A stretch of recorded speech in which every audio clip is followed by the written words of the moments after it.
আসসালামু আলাইকুম। আজকে একটা সুখবর আছে। সুখবরটা হলো আমি বাসায় সবসময় আসি, বা সপ্তাহে একদিন ছুটি পাই তখন আসি, বা 2 সপ্তাহ পরও আসি।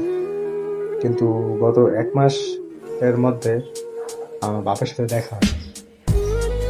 তো আজকে হঠাৎ করে বাসায় ঢোকার সাথে সাথে দেখি আব্বা গেটটা খুলে দিছে। তো মনে একটা আবেগ নিয়ে জিজ্ঞাসা করলাম, আব্বা কেমন আছো? ঠিক আছে, এত ভালো লাগছে। তো আসার পরে দেখি গিয়ে আপনার ভাত খেতেছে। তো আমারও বললো যে ভাত আছে, ভাজি আছে, তরকারি আছে, খায় নি। তো আমি খাইতেছি। পরে আম দেখলাম, তো বললো কি আম খাইস?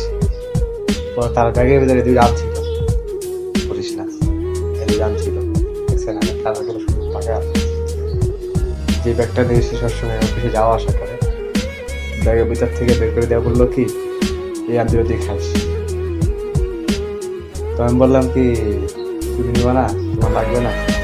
কয় না, আমি পরে খাইতে পারবো। তো যার বাপ নাই তাদেরকে দরজা খুলে দেয়, তাদেরকে বলে যে ভাত খা, তাদেরকে আম দুটা দেয়।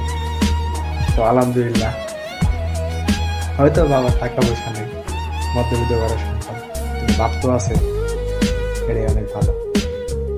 আলহামদুলিল্লাহ।